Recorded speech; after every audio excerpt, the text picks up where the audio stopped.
Hello.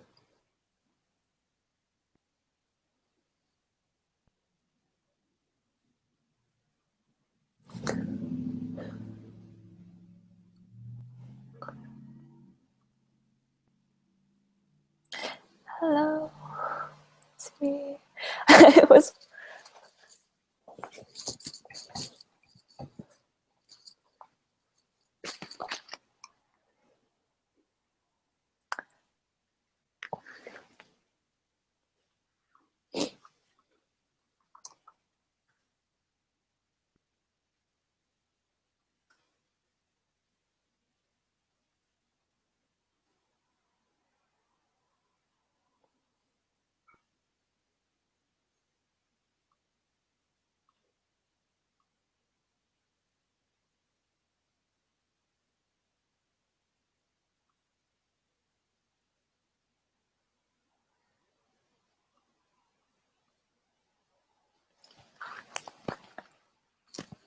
hello guys. Say something in the chat. Please. Thank you.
Okay, I tried to add music, but it's just playing on my phone, so I have no idea if that's gonna work or not.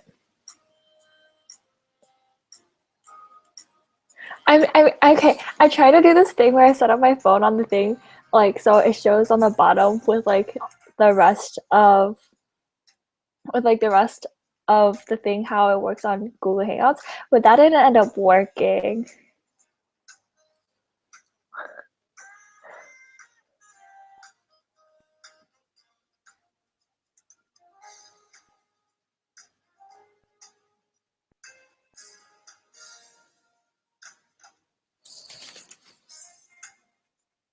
Okay, I'll start at 8, I guess. I can't be as cool as Calvin. You see this little Google sign on the top of my presentation too. I'm so sorry.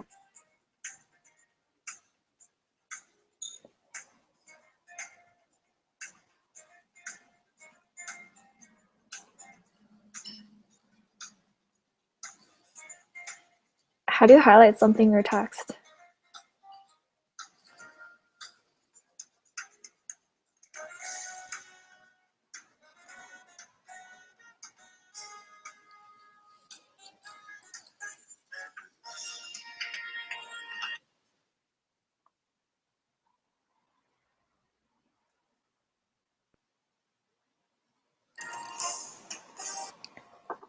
I did read it. I did mute it.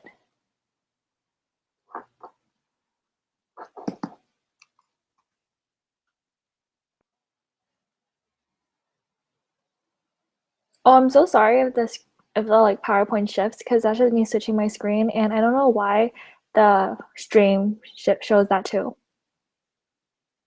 Calvin, I thought you had work.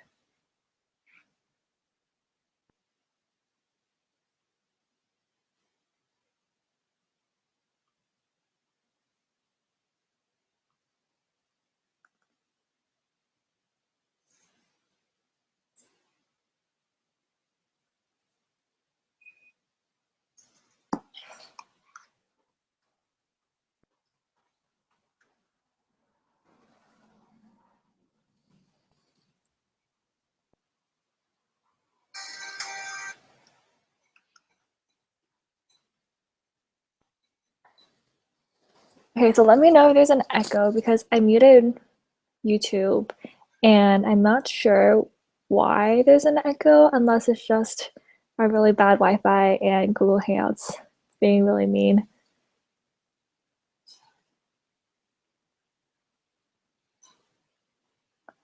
On the right side, you can turn up the quality to 720.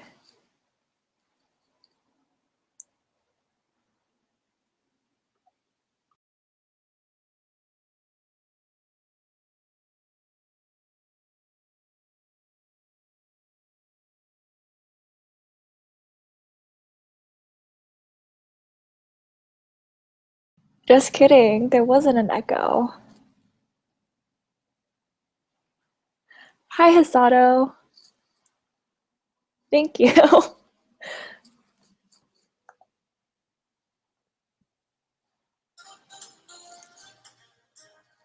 All right.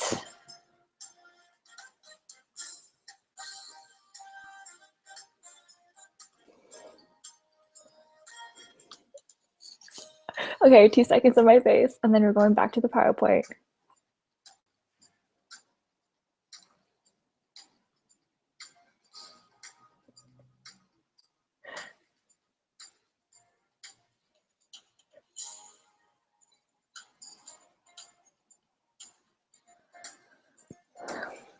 Do you guys have any questions before we start?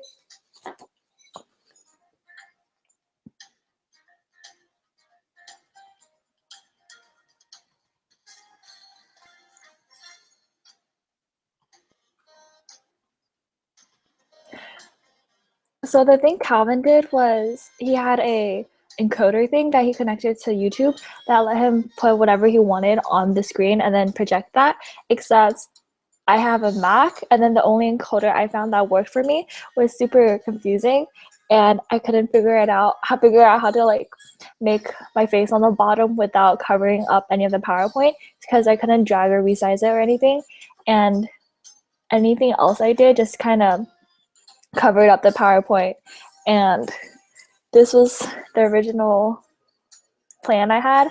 So I mean, this works, and you guys can still see the PowerPoint. That's the important thing.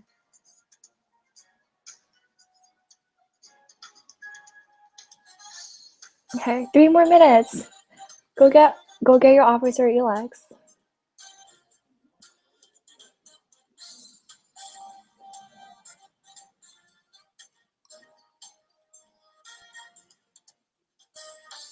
Okay, so before we start, can everyone say who you are, what your school is, and what your position is? Because I just want to see who's listening in and who I'm talking to, because I can't see you guys, and that's really sad.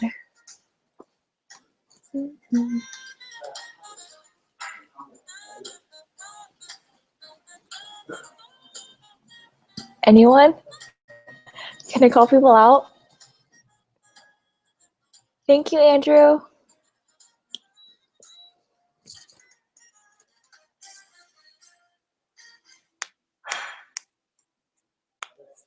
There's a lot of AHSs. There's Alameda, Albany, Arroyo.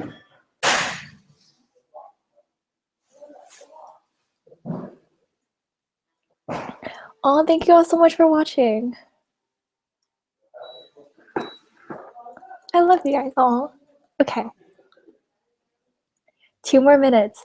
I'm sorry if you guys can hear my parents in the background. I'm using earbuds, but they're not really good at like singling out noise. Hi, Nat. You're totally from China. Your last name's not Vietnamese or anything. Hi, Hannah. Hi, Jennifer. I hope all of you guys ask questions. Hi, Kylene.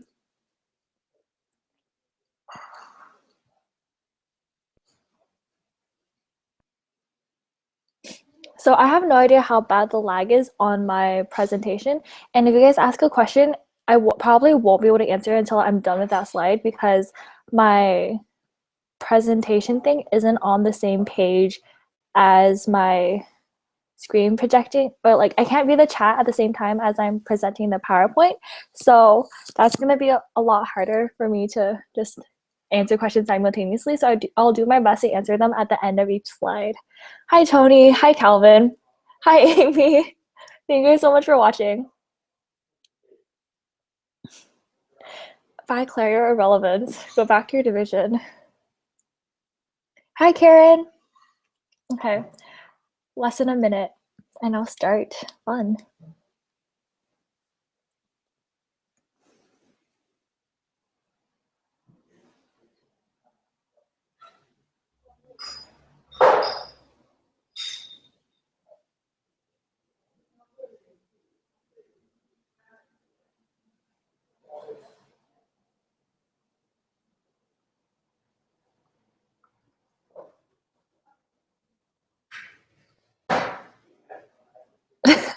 Calvin can probably still see that, so. Hi, Claire. I love you. I'm so sorry.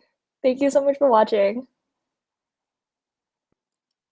Okay, so it's 8 o'clock, and let's begin. So thank you for coming to my webinar, and this will be about treasures and the tasks and duties about how you should work out your year, or how you guys can just stay organized and do your dues. I will be having multiple PowerPoints in this, so I'll go over this treasures PowerPoint from district convention last year, made by past district treasurer Darren No, and I'll also be going over a fundraising PowerPoint. There will also be different web links I will show you that will be helpful during your year. Okay, so first slide, duties, first steps. Connect with the board and advisors, draft a budget, review files from previous year, begin planning for the 2016 to 2017 year. So this is just basic duties that you guys should be starting out with. So they're pretty simple, and then depending on how your club works, you may or may not have like specific formats for a budget. I know that for my home club, we haven't really been doing budgets until our Kiwanians ask for it. So make sure you guys reach out to your Kiwanis advisors to see if they require a type of budget. And then if you guys have had huge fundraisers in the past years, please talk to your treasurer, the current treasurers, to get their files and see what they have and how those files can help you. And then begin planning is just what I recommend is drafting out like fundraisers or like big milestones throughout your term that you want to accomplish. So if you guys plan for them now, you have a lot of time to just go over everything and make sure you guys have everything you need once the date comes closer, so you guys can plan early and make sure everything's still on top of it. I don't think there should be any questions here, so I'll just move on. Okay, weekly duties. Pay all your bills approved by your board and advisor. So basically, just if you guys have like reimbursements, or if you guys have decon registration, FRM registration, RTC registration, just make sure you guys pay them on the whenever you need to. And then usually they're weekly. There's like a week where you just have to get everything in. So that's when you guys are gonna be the busiest. So if you guys have reimbursements and stuff like that, make sure your board and advisor approves of giving those people their reimbursements. So those are just some basic bills you guys have to pay, but then there might be like event or facility use fees, or there's like insurance fees, or there's a lot of different things that are specific to each club. So make sure you talk to your current treasurer about what kind of fees that they have to pay on a weekly basis. And then attend all club and officer meetings. So this should be pretty normal, and you guys should get in the habit of this, because the only way you're gonna be a good officer is if you're there and you're present when your club and officers talk about things. And record expenditures and income for the week. So if you guys have a fundraiser on like a Thursday, make sure you guys record everything that you used, like all the expenses for it, all the revenue, and the total profits for it. So make sure you do that on a weekly basis, so you can just stay on top of things and things don't start piling up. And make sure you make sure you get financial advice from your faculty and Kiwanis advisor, because key clubbers or like members should not be handling the money ourselves. So if you guys have a huge bake sale and then you guys get hundreds of dollars, your advisor should be the ones that are handling and collecting all that money. But depending on how your club works, make sure you guys work things out with them so you guys can create a efficient system and then continue working on planning fundraisers. So we currently have a goal of raising $150 or for a charity each month, and just make sure you guys keep planning fundraisers and working towards that, so you guys can make sure you have all the money raised for charity and for lowering the event costs. Do you guys have any questions about this? There's one more slide about monthly duties, so I'll answer all the questions at the end of all the duties. Collect all funds from club projects. So basically, if you guys have a fundraiser, just make sure you guys collect all those funds and prepare a financial report. It just basically goes over the expenses, the revenue, and then the profits. So you guys can talk about it as a board and have like an idea of how to plan things in the future. And the next one isn't every single month, but especially over the summer and then the start of the school year, make sure you collect dues and send them to the international office. There will be a lot more slides about how to send in dues and what dues are later on, but dues are, they start accepting dues on October 1st. So after you send in your first set of dues, you can send them in as many times as you want, and there's no penalty, there's no extra hassle, there's no like extra fees or anything. They encourage membership. So as long as you get your first set in on time, you can turn them in whenever after that. The next one is assist the club secretary with recording membership on the MUC. So that's a link for the membership update center, which is where you input the club roster with all the names of the members and then their information. So the district and the international knows who each of the key clubbers are, and then it's what they use to generate information for ID cards. So please proofread what the names when you type them in, because I've definitely had a lot of members get their names misspelled because I made a typo. But so when you guys do that, just make sure you double check and make sure all their names are typed right, because they do get sent an ID card, but they only get one ID card for their entire terms in Key Club. So it's gonna suck if the one they get has a misspelled name. Annual duties. Keep in a record of all receipts and files. So just if you guys have a fundraiser, if you guys go out and buy supplies for a club meeting, just make sure you keep all those receipts, and so you know what you guys spent money on and what you guys are planning. So you guys just have everything organized and you can just pass it on to the next year's officers. Plan and execute fundraising projects. This is a really, really big part of being treasurer, but it's not necessarily only the treasurer's job, because I know that Castro Valley has a fundraising chair whose sole duty is just to like focus on planning fundraisers. So your club might do something like similar to that, or you guys might have other officers that help out with fundraiser planning. So make sure you work with those people, because you should, even if you're not the one planning and executing the fundraiser, you should definitely be the one recording and organizing all the paperwork for it. So make sure you guys just keep consistent fundraisers. I know ideas are hard, but there are manuals I will be showing you later and linking in the group chat. And then there will be a lot more ideas and resources available for fundraising projects. Serve 50 plus community service hours. If you guys haven't already, there is a service agreement for all treasurers to sign. And one of the things you're agreeing to on that service agreement is to serve at least 50 hours of community service. So Key Club is a community service-based club. And if you guys are on top of all your work as treasurer and you record all the hours and you plan all the fundraisers and you talk to all the right people, then that's great. But then you should still be helping out with your community.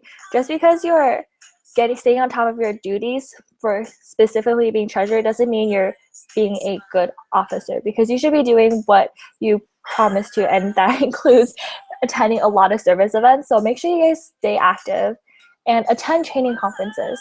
This might be hard depending on your schedule and when the training conferences are. But I will be hosting an officer training conference in June, and that is actually one of the requirements for distinguished recognition at the end of the year. And I'll talk more about recognition at the end of the workshop, but that's also really important. And the training conferences are really important. You stop saying that word. Okay, training conferences are crucial if you guys want to gain recognition and walk the stage at DCON. Assist with membership recruitment and retention. So there's a lot of ways you guys can do this. You can just you guys can retain members by just keeping club meetings interesting, giving your club a good attitude, a happy environment, and making sure that people just have like a good impression of you guys. And then you guys can help out with recruitment during club fair, or it might be called club fair, club day, club rush. So whatever you guys call it, you guys just advertise your club during one of those days. And during the summer, there's also club or school registration. And I know that a lot of schools let clubs have booths that show off what their club is about. And I heard about this idea last year, but we never got to do it. It's just because it's during the school registration is during the summer, so it's always really hot, and then people might be thirsty. So if you guys get like those mini little water bottles and you tie a little note on it about your club and what it's about, you'll be able to show off what your club is about, and also give everyone a good idea about how they can help or how they can join your club. So that's a really good way to advertise, and it helps them out because they're getting water on a really hot day. And the last thing is to work with a club board on club events. Just because you're supposed to focus on the money aspect and then the fundraising aspect doesn't mean you shouldn't communicate with your board and work with them on everything. Okay, so that's a lot of questions.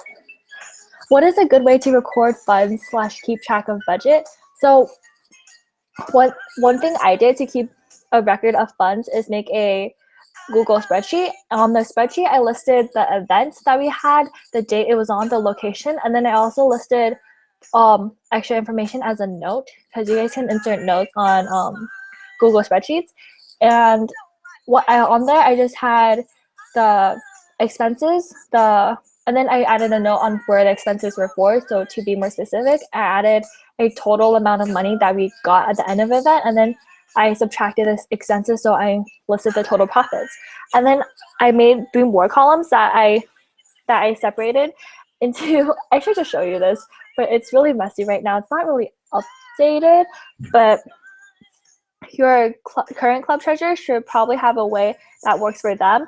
But on the other, so back to my spreadsheet, I had 3 extra columns where I divided out where the money or where the profits were going towards, and I did the coding thing for the sum, so it like divided out all of these. So I divided out all of the. Okay. I'll just show you my spreadsheet. Actually, I'll show it to you at the end. Oh, why am I on here? Okay. This is awkward.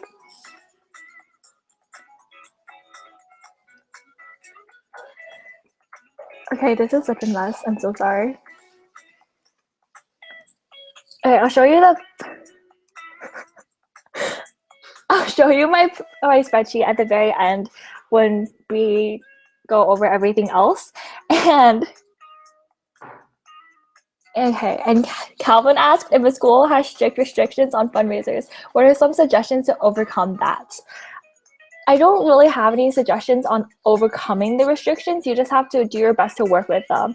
And then the most efficient way to do that will be to just talk to them early, plan out things like months in advance, and turn in all your paperwork as soon as you can. Try to get the date of your location set like 2 months in advance, and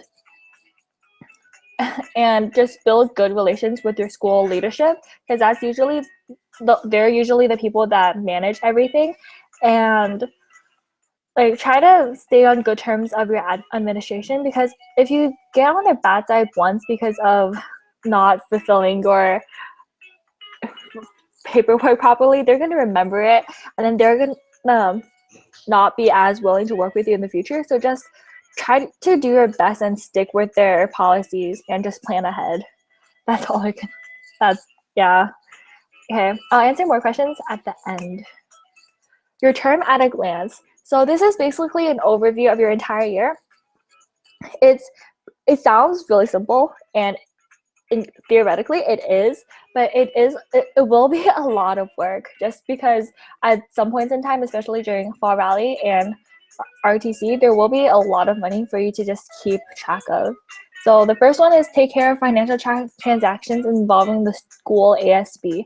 I know that a lot of schools require you to just deposit all your club funds into the school. So they're the ones that like write out checks. They're the ones that have the deposit. So they're basically your bank. And some schools even call it that. Next is plan fundraisers.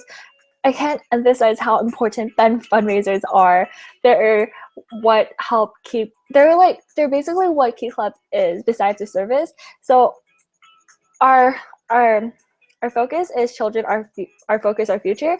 So we can't help the children as much as we'd like through our preferred charities if we don't have fundraisers to support it. So make sure you guys do everything you can to keep planning fundraisers, and ensure that dues are paid, collected, and sent in on time. If your club turns in dues late, then you guys might not qualify for decon or voting at conclave or voting at like just club elections, depending on how strict your club bylaws are.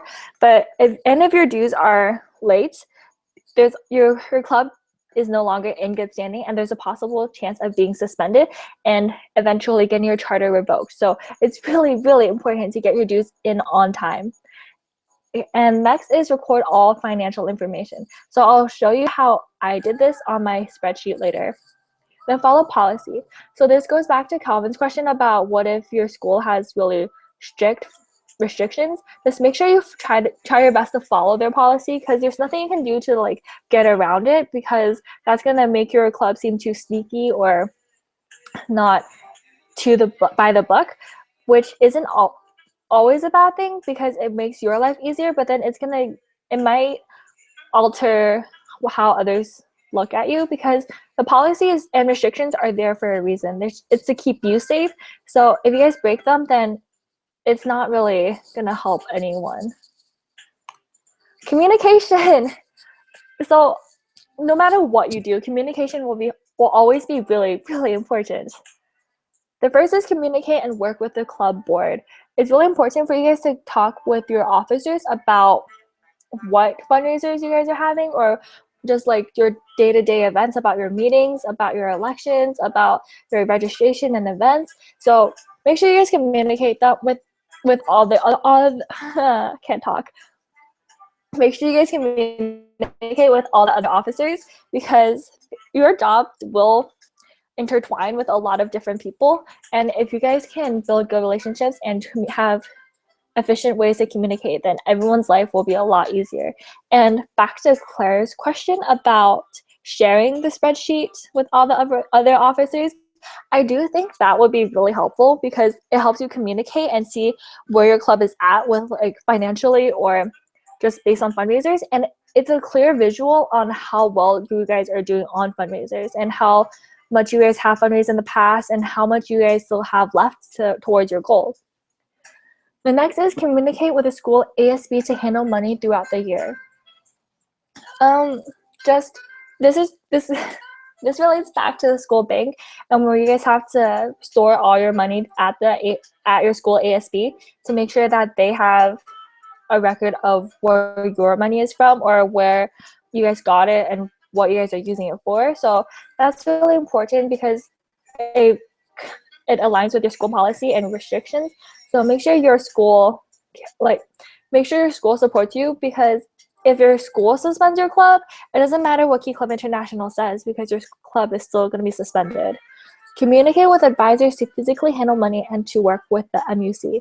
So like I mentioned before, Key Clubbers aren't supposed to be handling money by themselves. You guys should either have an advisor present or have the advisor handle all the money. And the MUC is where you enter in all the data for dues, but then the login for that is from your advisor. You can't do that without them. The next is motivate and inspire members to contribute to events and fundraisers.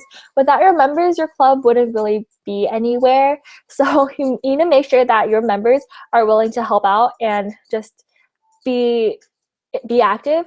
So just remind them where all your money is going towards and why you guys are doing what you're doing. So that will help let them know that you're doing things for a good cause and you guys are not just trying to spend your free time and put this for college apps. It's actually for a good reason. And then if they see that you're doing it if you're doing something you really care about for a really good reason, and they'll start caring about it too. So that's a really good way to communicate and bond with your members. The next is keep all files and records for future use. So the distinguished minor is for the recognition at the end of the year and passing files on to elect for reference, etc. So keeping all the files will be helpful when you guys are at the end of the year and you have to train your elects. And so if you guys feel like the current officer doesn't have that many files or knowledge to pass on to you, then you should definitely change that and make it different for the next year so you do have something to pass on to your elects. And then reference, is always nice to see how much you've done in the past or how far you guys have come. So you guys know what you guys have already fundraised and how much you guys already have in the future. Okay, next, policies.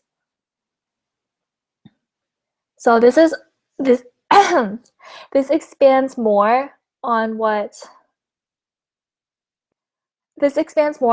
Calvin was asking, and you just have to know your policies and make sure you follow what your school, club, and school district works.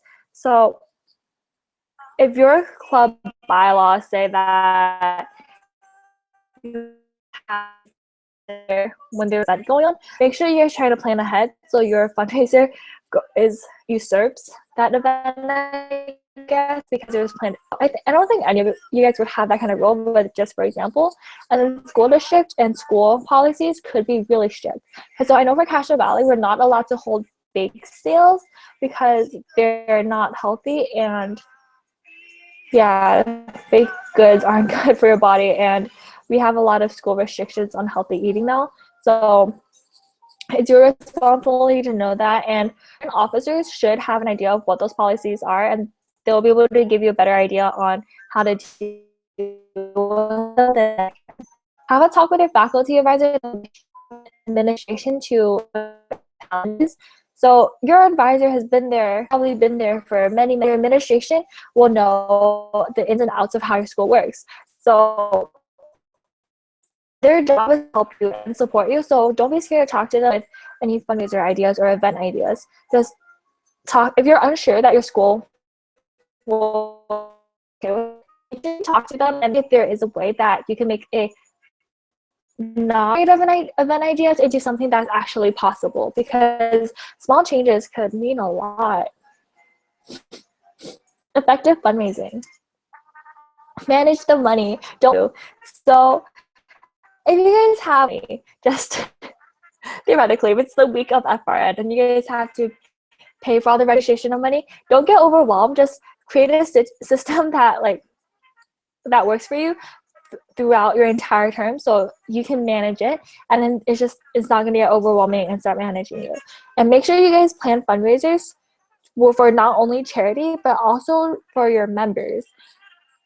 Dues are $11.50 right now, and that's a lot of money, and especially if you're a member for 4 years, that's $46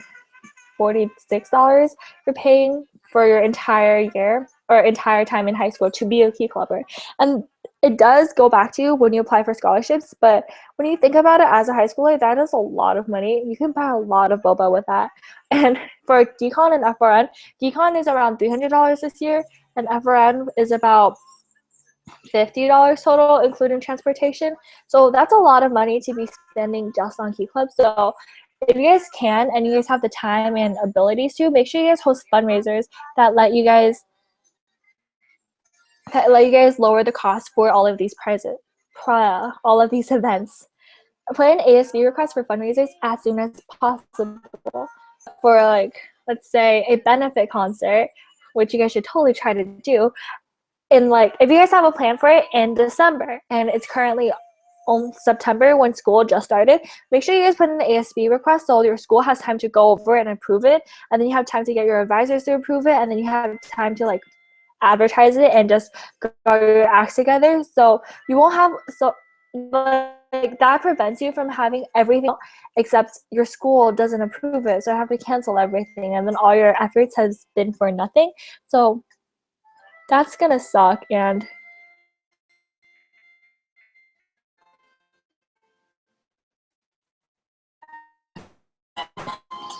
so that was where you guys stay on top of things and get everything done as soon as possible.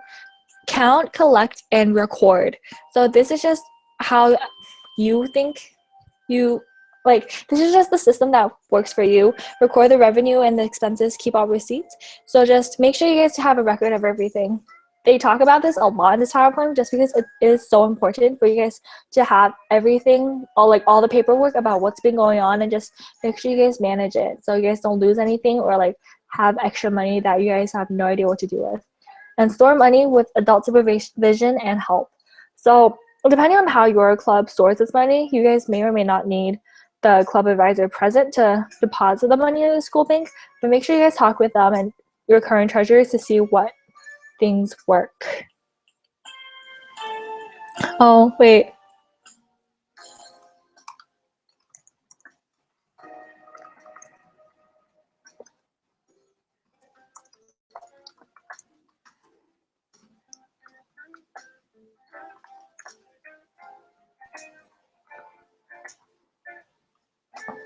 Okay, hold on.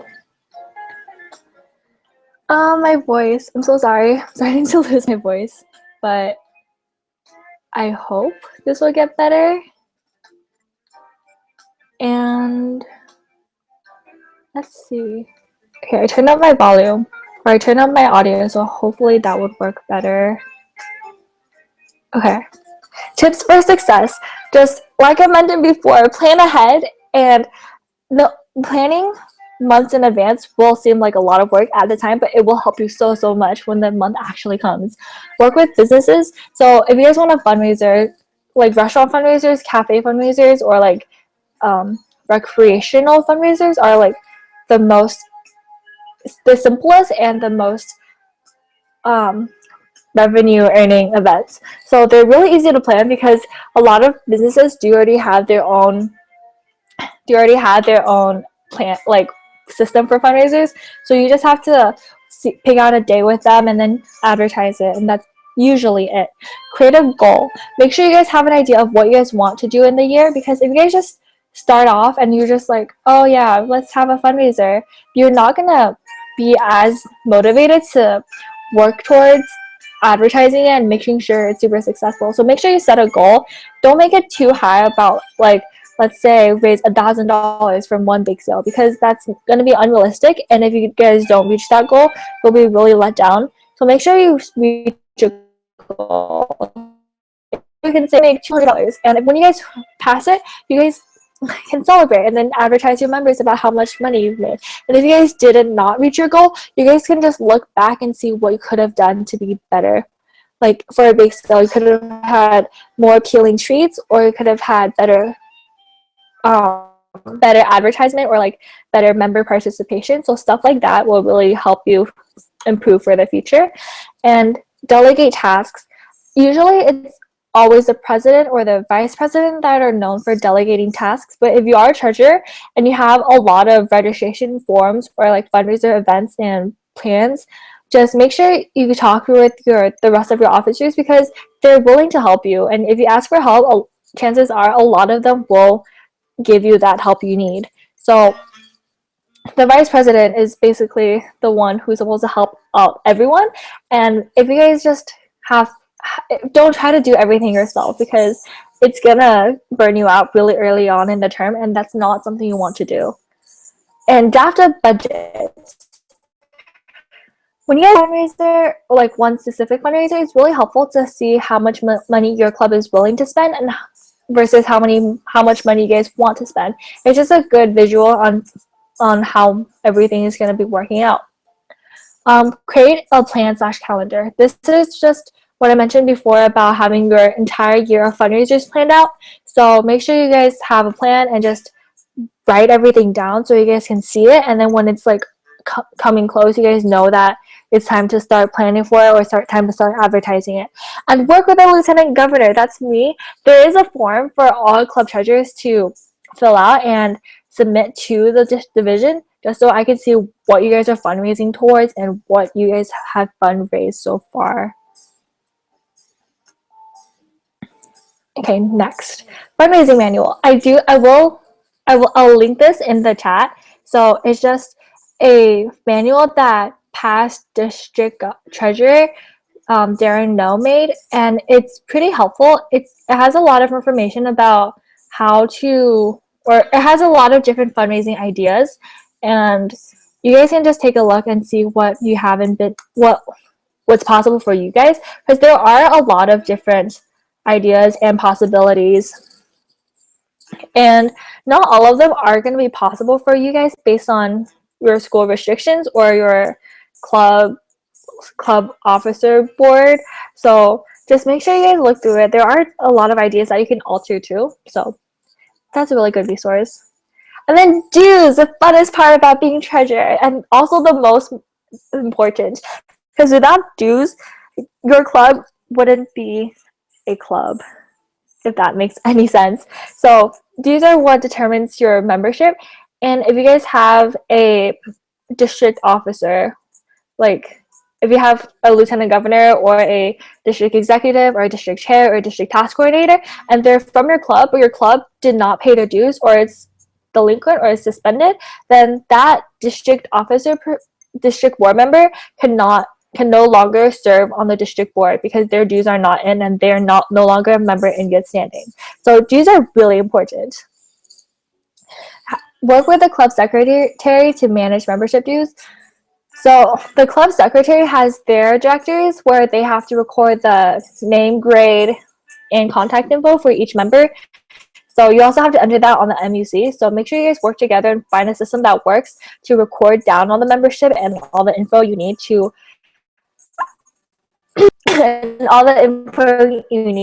see in the MRF. Collect and record membership dues. So a lot of clubs have had membership applications where they list all their information and whether or not they're a returning member, and that's a really helpful way to just keep track of everything and have all the information together. And if your club is bigger, what I've been doing is just doing receipt book. I write down a receipt and then I have a carbon copy of everyone who paid. So that's really helped me. But then I don't get their contact information. So you guys might look into making it a membership application and promote membership all year. So like I mentioned before, after you send in dues the first time, that's before December 1st, you can send them in as many times as you want. So on the MUC, you have the option to send in dues through a check, which does take a long time to get processed. Or you can send it out with a credit card, which is a lot faster because it's just via web and they don't have like snail mail it through. But you guys can send in membership dues whenever you want. I actually sent one in like a few weeks ago just because a new member joined after club day.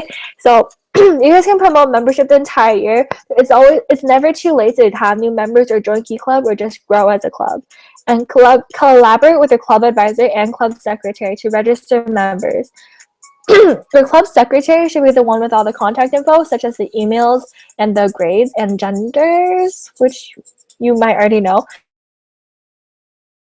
So that's what you have to use to fill out. And then you have to collaborate with the club advisor because they're the ones with the login information. And after you get it the first time, you can probably just keep using it. And it's auto-saved on mine. So that's what I've been doing. Okay, do you guys have any questions so far? No? All right. Defining dues.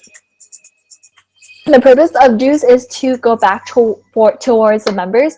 It is a lot, and it's one of the more expensive clubs for high schoolers, but you do get a lot out of it. And the $7 international dues goes towards a membership card and pin. So there's like a member ID card where it says your name, your club number, your member ID number, and there's also the pledge on the back now. It's actually really pretty now. The old ones are kind of bad, but it's okay, they got better. And then there's a pin, which is super cute. And then a lot of people put that on their graduation stole, so if you guys can keep that. And chances are your officers do have extras that added up from the over the years from people who did not get pins, because I have like a huge bag left. And then the $7 also goes towards administrative budget and officer and board budget. So for the international board, they have to do a lot of different traveling or advertising and a lot of programs that need money to pay for. So that's where part of our dues go towards, and it does eventually help us because everything they're doing is for us. There's also Key Club magazine that gets sent out to all clubs in October or September. So I'm not sure if many of you guys have seen it because it's not museum. And then it also helps sponsor or pay for an international convention. So if you guys do go to international convention, the price is actually lower than what it would have been without all the dues. And then there's also recognition. So if you guys do distinguished recognition or outstanding at the end of the year, this is part of what pays for all the awards you get. And then the district dues also goes towards the administrative budget, office and board budget, and the Key Leader scholarships. If you guys don't know what Key Leader is, it's basically just a weekend at our local Key Leader is at Camp La Honda, or it's where RTC is. It's at YMCA place, and it's a 3-day, 2 nights event, and you learn a lot about how to be a leader and just take a risk. That's what the shirt says. And the money that they use to help pay for all these Key Leader attendees is from that scholarship. So I mean, if you're paying dues and all the dues is meant to make scholarships for these kind of stuff, you might as well go to Key Leader. You know, they have one in November, I think, so you guys should just look into that. And then there's recognition awards for distinguished applications. Okay, so dues are $11.50 for each member because you have to add up international and district dues. That means it's pretty expensive, and you guys can always lower it, but then with like your own club fundraising, but whatever you guys do, you do have to send in $11.50 for each member. So whether you get the extra money from your fundraisers or from Kiwanis sponsors, and members just pay less, that in the end you'll still be paying $11.50 for each member. And there's a minimum of 15 members to charter or renew a charter, which it doesn't mean that when you send in dues before October 1st or before December 1st, you have to send in dues with 15 members. You can send in dues with 1 member and before December 1st, and your club will still be in good standing because you paid your dues. You don't have to have 15 members to renew your charter before December 1st. You have to do that before the next due season. So I hope all of you guys can get some 15 members. D2 has pretty amazing clubs. You guys got this. And there's no minimum amount of members to pay dues. So you guys can just send in 1 member's dues, and that's fine. And there's no membership fee may exceed $23. I know that some clubs in other divisions have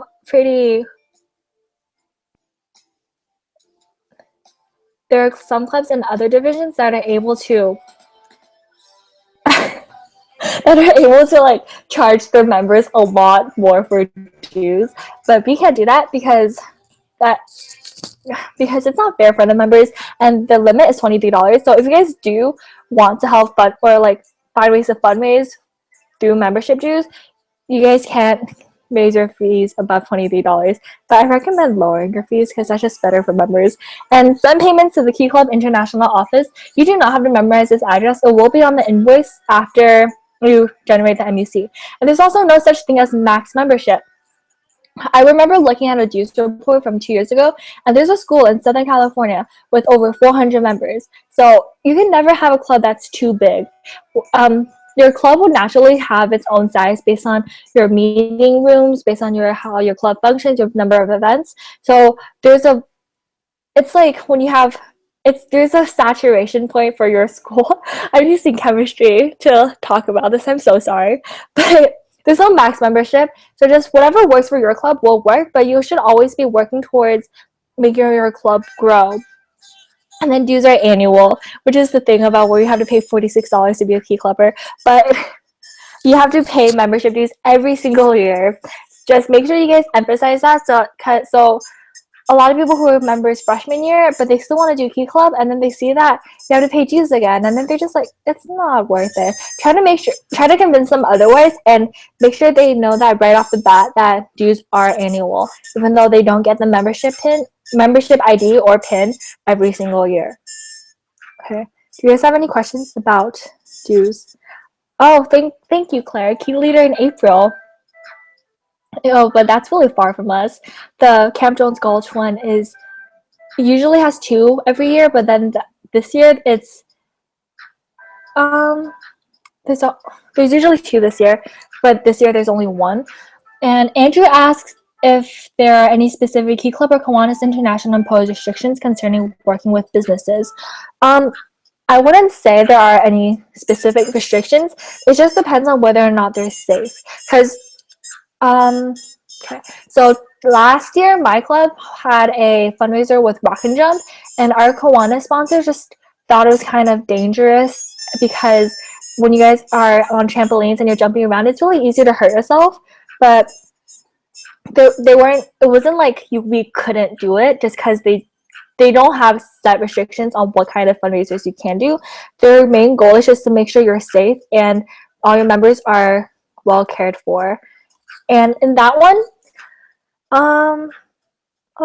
okay. So in that one, we just ended up having to do waivers for each member and having them do medical forms. So that was basically it. And then there's just really a restriction. It was just like an extra step that we had to do to make sure the fundraiser happened. Payment process. Create a club roster with a secretary and collect dues. So start out early. The MUC opens on October 1st, which means that every member that you enter after October 1st will be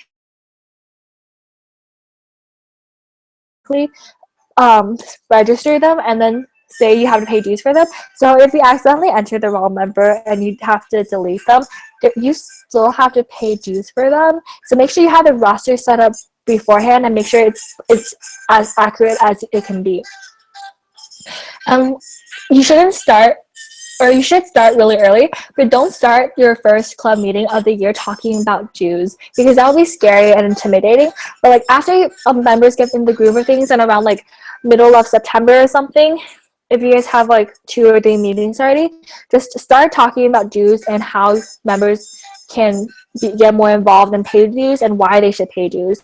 So you should also fundraise and to help members pay dues. And if you guys do fundraise, make sure you let the members know that because they'll be a lot more grateful if they know that you guys are aware that the dues are super expensive and you guys are working towards lowering it for them.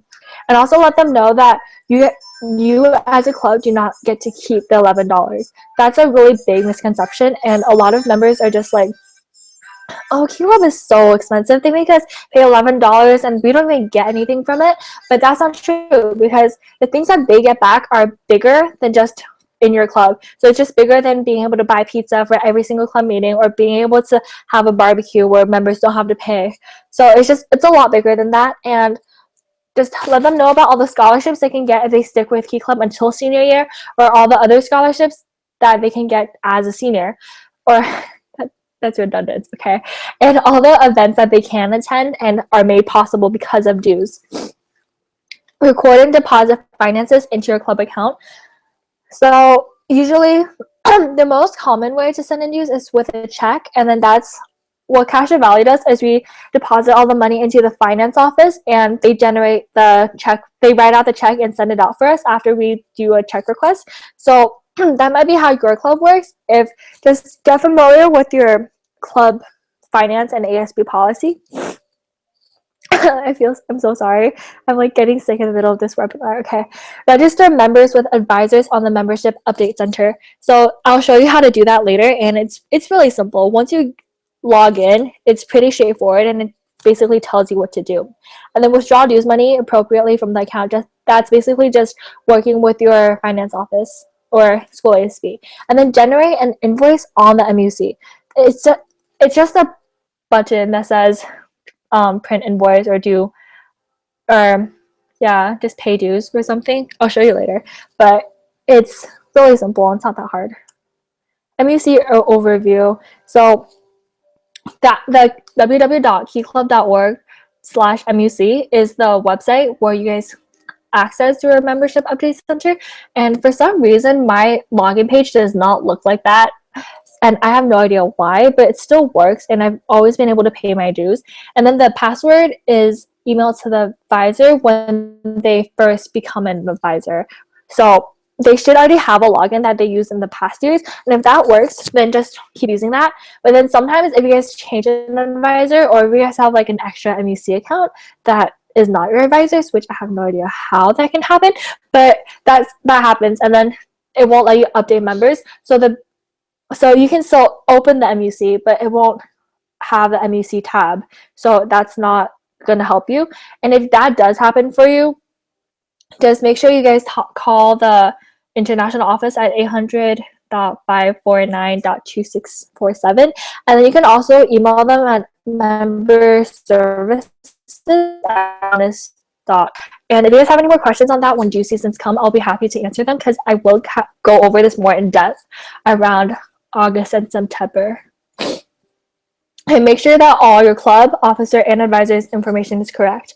So on the MUC, there is a place where you get to enter all the information about your club meeting, your advisor, and your school information, and then your officer information. So make sure that's correct. And then when you get access to MUC, make sure you guys update it for your current term.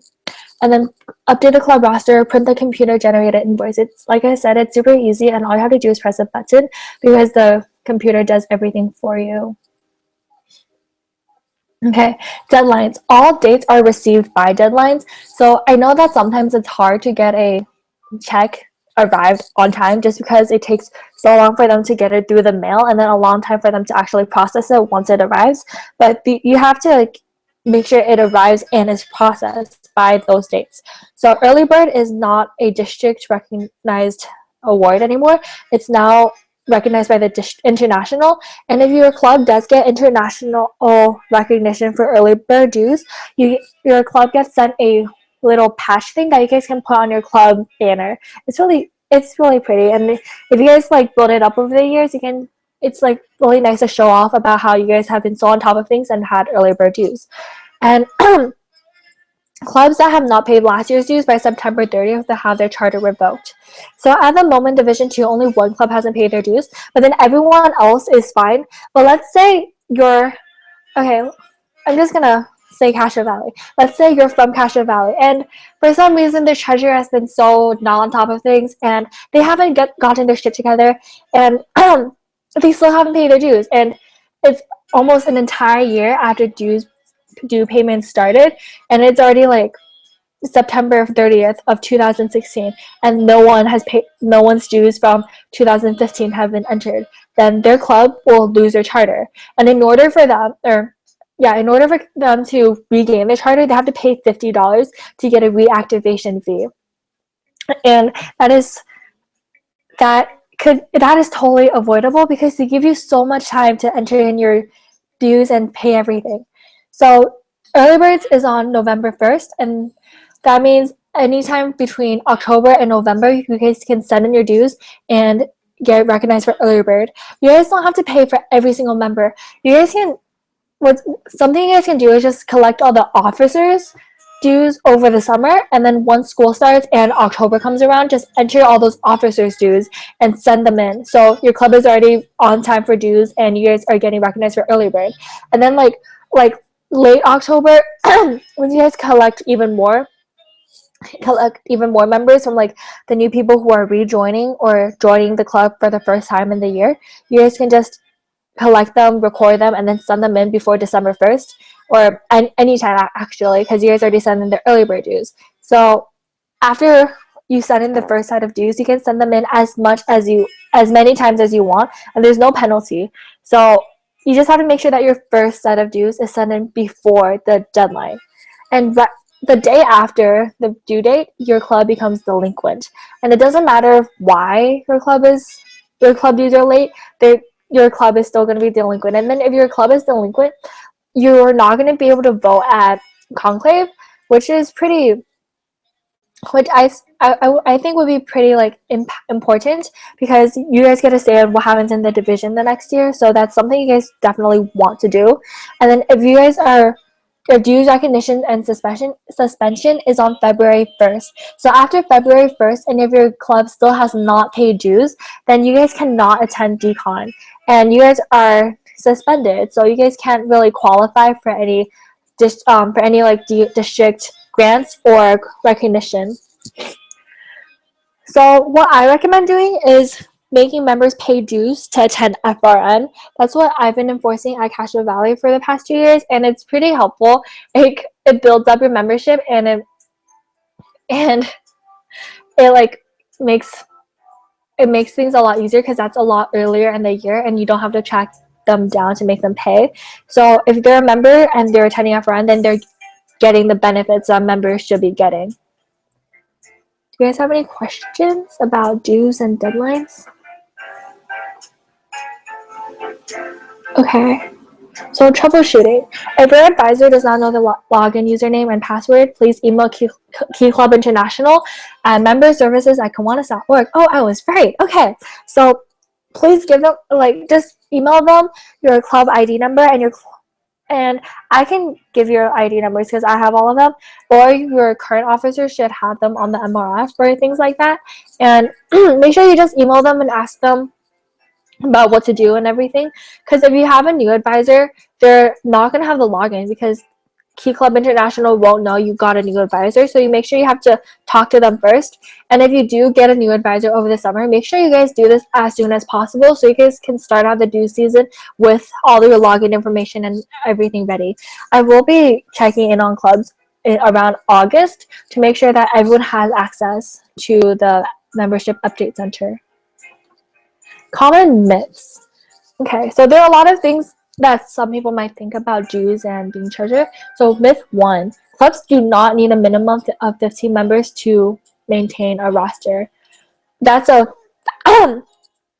the fact is there's no minimum to maintain a roster. So you guys can send as few members as possible. You don't need the 15 member requirement, because your club can be as small with 3 members, when that's just basically the president, the treasurer, and the secretary, and then you guys can be perfectly fine, because you guys can host huge fundraisers and just be building on top of things. But try to aim for more than 3 members, and aim for more than 15 members, because even though it's not a requirement to have at least 15 members, it's still a good goal for yourself to help your club grow, because there is a district goal right now of having a member increase of 5 members per club. So talk to your current officers and see how many members you guys currently have per club, and see what you guys can do to make it grow, because naturally you will be losing all the seniors, and you will be losing a lot of the underclassmen who just might not have time for it anymore, or they might not have liked it that much. Try to reach out to them and just get new members, or just find ways to make them stay. And then the next myth is Key Club International sends login information every year. That is not true. Key Club International stopped doing that, and advisors should know what their login information is, and if they don't, the current officers should. But unless your advisor changes, then your login information should stay the same. And like it says, advisor change, update information ASAP, so they know that you guys changed, and they can send in your new login information.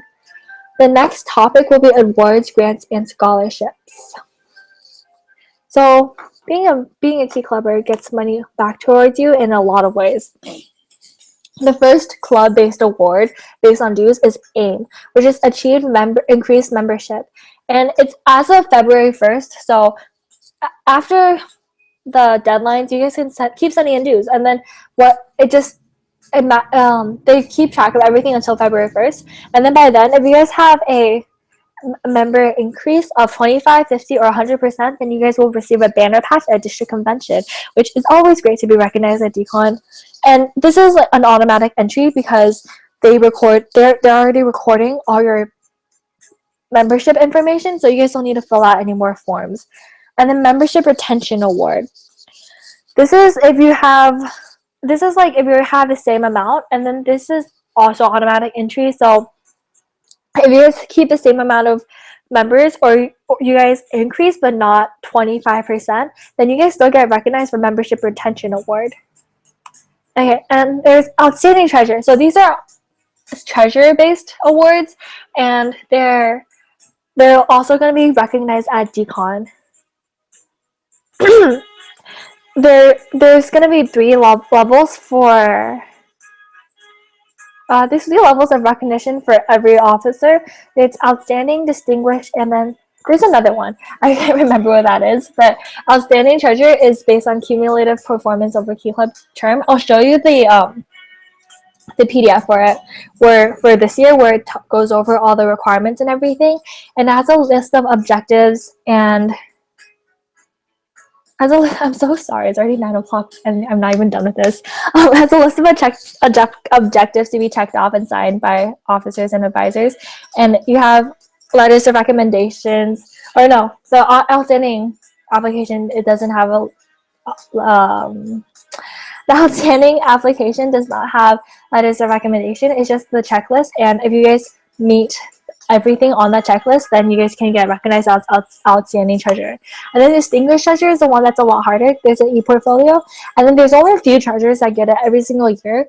I don't think that's because only a few treasures qualify, it's just because a few treasures apply. So make sure you guys encourage all your club treasures to apply, because being a treasurer is not easy, and it's great to get recognized. And then they have to create an e-portfolio, so it is a lot of work, and there's a lot of things that they have to keep into it. But if you guys are thinking of applying for a distinguished anything, start saving and organizing your work now, so you guys can have everything on file, and when you guys have to start making your application, it's a lot easier because you already have everything you need. The next is grants. There's a YOF grant, which can give clubs up to $2,000, and if the application is turned in by October 15th, and basically what it is for clubs who have like a big idea, or they have like a huge service event they want to plan, but they don't have the money to do so. It's just to help clubs out with the events that they're planning. Except the event has to be a large project that supports PTP or one of the major emphases for the district. And then there's another CNH PTP grant, which is for PTP specific projects only. But this one only gives you up to $250. And then there are links on the CyberKey. Scholarships are available to members, officers who are seniors, and then you just have to be a dues paid member. And then applications will be on the CyberKey starting September 1st. So just make sure you advertise these to your club members. And if you guys have members who have applied for scholarships, they'll be recognized at district convention. So make sure you let seniors know that, because this is the biggest way that they can see the dues going back towards them. And then resources, there's the Treasurer's Manual, Dues Guide, and there's a bunch of other things on the CyberKey, and like the fundraising manual that I linked to you. And then there's also a bunch more. So if you guys just open up the CyberKey and then go to members, officers, treasurers, then you guys can see all the different resources available. And then there's a Google Reflector for treasurers. I will be sending out a beginning tasks after DCON to all the club officers with a Google Reflector for their respective position and a bunch of guides and manuals that I think will help them out a lot. And then you guys can find links to the grants on the CyberKey as well. Questions, comments, or concerns? I'm so sorry that took so long. Okay, I still have a lot more to show you.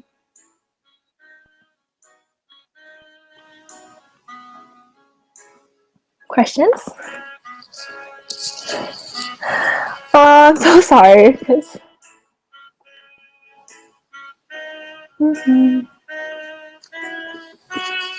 Okay. So that was the first presentation. I think I'll skip through the fundraising one just because I don't think you guys need help on that.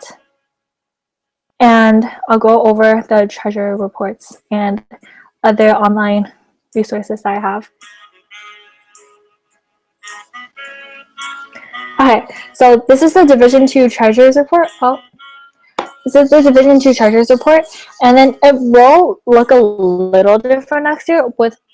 I might make it a email submission because Calvin doesn't like treasure, or he doesn't like Google Forms because not a lot of officers send them in on time because it's not like very formal. But basically, it just has your name, club, what month you're submitting the form for, and then there's total funds for each charity, and then how much money you've raised for organizations you guys have donated to. So it just helps us out. It helps us keep a record of how much we've donated as a club, as like in total, and it help us have an idea of how well we're doing before the district sends us the fundraising reports, and that's always helpful because if we ever decide to do incentives like Calvin did with like dyeing his hair, he would have had a better idea of where our division was at with all these money and fundraisers. So this is definitely a really important submission that a lot of treasurers kind of forget about. So make sure you guys fill out your treasurer's report every month next term, and it might not be this, but this is what it is right now. And then, so this is the membership update center. It looks different than what was on the PowerPoint, but this is just what it looks like for me. And so this is my club login, and then the password, it's auto saved on my computer because I've used it so much. So you just log in, and usually it gives you the option to pick Key Club or Kiwanis because your advisor will also have access to the Kiwanis International information. And once you open this, there's 3 different tabs on the side. And then the only one that actually matters for the dues is the membership update center. And if you guys don't see this, then there's something wrong with the account you're using, or there's not something wrong, it's just not the right account. So make sure you guys talk to Kiwanis Member Services so they can get that fixed or send you the right update. Okay, so there's club officers information. So if you see, look at this, it says that there's a 2016 to 2017 thing. So once you pass this down to once you guys receive access to this, update the officers part as soon as possible, and then the meeting location and school contact information, everything should stay the same. And then here, when it says amount owed, that's just how much you have to pay. You still have to pay for the members you've included, and it tells you your club charter date. I think that's really cool. So you go to members, and it gives you the option to bulk add members, where it lets you add up to 10 members at a time, or add new member, and you can only add one. So you bulk add members, and then you just input all their information, and then when you're done, you go to finances. And then usually if you have an open order, they let you select the order, and then you can generate the PDF and invoice from it. And then once you guys have the invoice, then it tells you where to send it to and what to write on it, and then what to do with it. So it's pretty simple. And if you guys have any more questions, just talk to me. But then the biggest thing about the MUC is just to have the right login information. And then there's another dues and MUC breakdown that I found. I didn't find this. The past district treasurer made it. So I think this is really helpful, and you just look through this. It tells you what dues are and where it's going towards, and then how many CNH members there are in comparison to the district, to international. And then there are dates. This is outdated though because it's from 2 years ago. And then there's a quick dues information, and then there's the MUC, like step by step on how to do it. And then I thought that was very helpful. And I just wanted to see my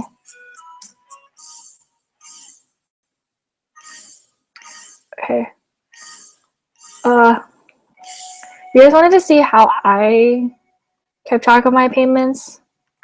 this is what I did. So this is 2 years ago. It's really colorful because I like doing colors. But so I just named it payments, Key Club payments. And then the first thing was money for the event. This was the event. And then I put a space between each month. And then I put the date, time, location. So yeah, that was one of the notes I added. And then there's what we earned, there's expenses, there's a profit, and then there's a monthly profit where I totaled up all the profits from that specific month. And then I split the monthly profit up into PTP donations, eliminate, and club funds. So if you look at this, it says that there's no PTP funds, but then I did like coding to make that so how much money I still have to write the checkout for. And then I made a key for the color coding. And yeah, this is just how I set mine up. It worked for me, and then I had access to this anywhere because it was on Google Docs. So I thought that was really helpful. Do you guys have any more questions about that? I'm sorry, I'm moving really quickly because it's already 9 o'clock and yeah. Okay, I have one more thing to show you guys. I swear I'm almost done. Oh, I opened the wrong thing. Oops. All right, so the last one is distinguished applications. You guys should definitely all apply because I have faith that all of you guys are going to do a really good job. But this is the current application for the current officers right now, and it has a lot of things about it. So there's 3 levels. There's appreciation, outstanding, and distinguished. Appreciation just requires you to complete and submit this checklist that's on the next page of this. And once you do that, you just get your name put up on a PowerPoint, and that's what outstanding is too. But then distinguished, you get to walk the stage and they get a medal, and then you get a picture with the district treasurer.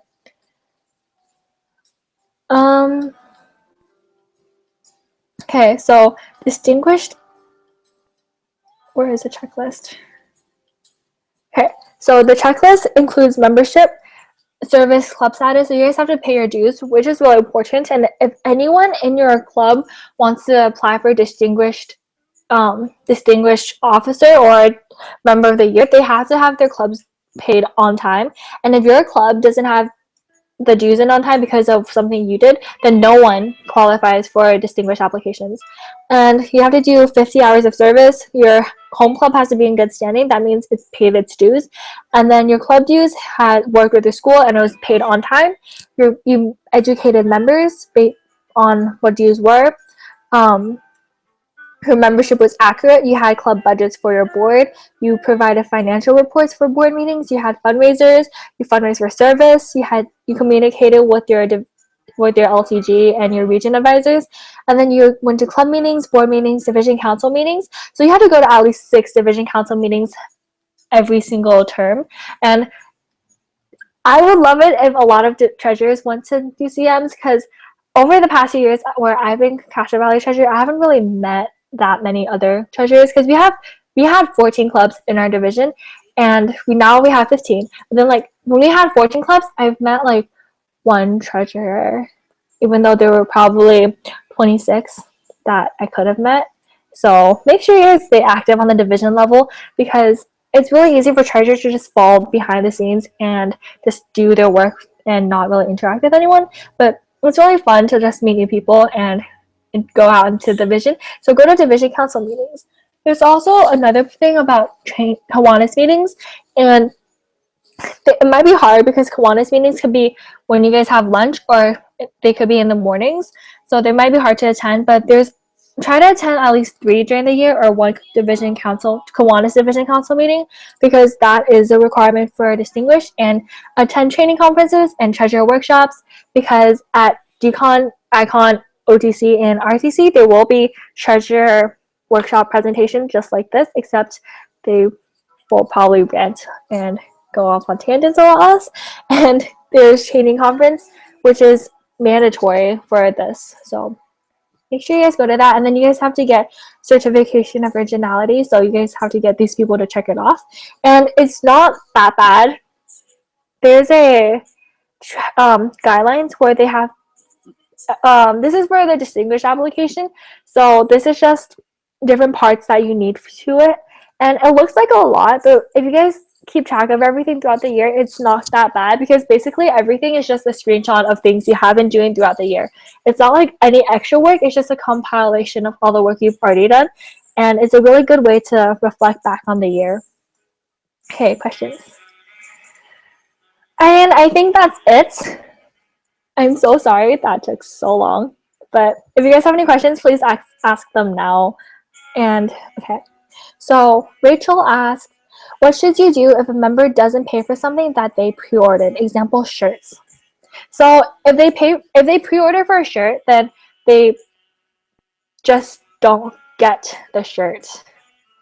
Like, I know that might seem mean because they wanted it and they pre-ordered it and everything, but they never pay for it, so it's like you're buying something and you don't pay for it, so you just don't give it to them. And yeah. Do you guys have any more questions? This is so awkward. My face is so big.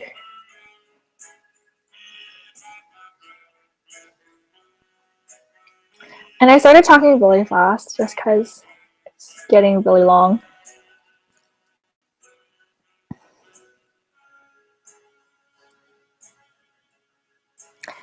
Questions?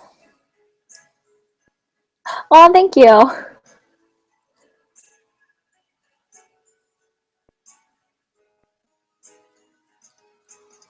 Do you guys have any more questions about dues, tracking payments, fundraisers? I had a PowerPoint on fundraisers, but I don't think that was really necessary. I can go over things again if you guys want me to, but if you guys think it's, let me know if you guys think it's okay, or if you guys have any more questions. I'll wait until like 9:15, 5 minutes. Yes. So meanwhile, I'll go on check it.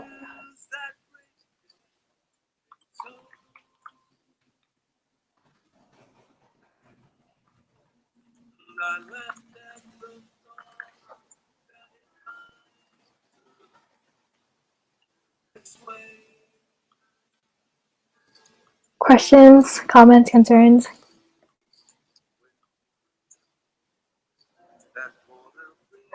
Okay.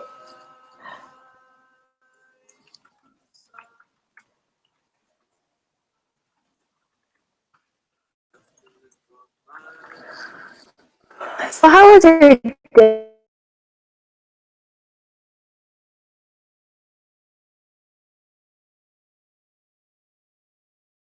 Hopefully all of you guys are going to decon because there are officer specific presentations there, and that would help you out a lot because you get help from the current district treasurer, and then they have a lot.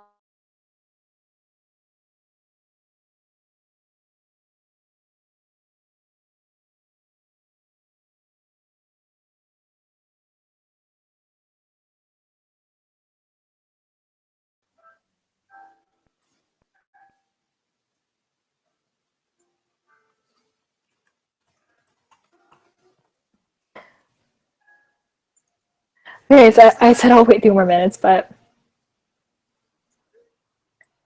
I'm sorry my Wi-Fi was really bad because I know that I'm like watching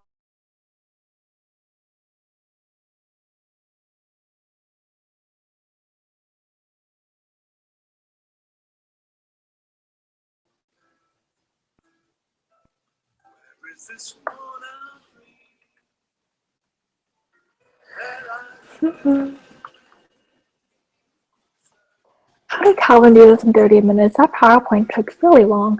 Okay, Kylie asks, what are the treasure presentations at Decon like? Is it really similar to the ones at RTC or OTC?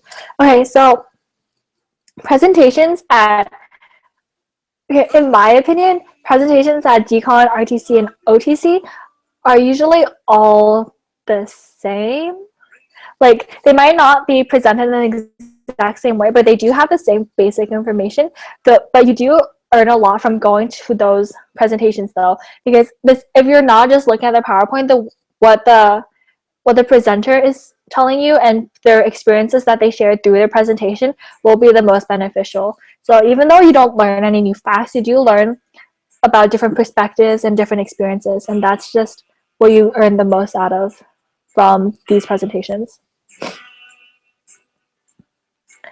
But specifically at UConn, you're going to be in a big room, and then there's going to be a projector at the front, and there's going to be a speaker. So you sit and watch them. I have no idea. Okay.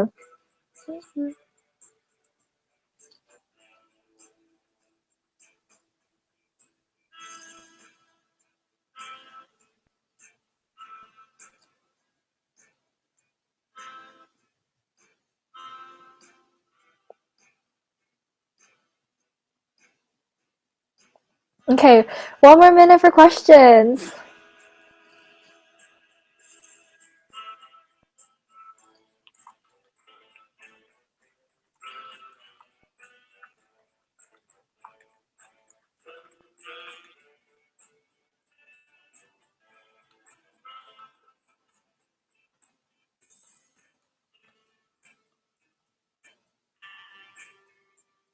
I hope so.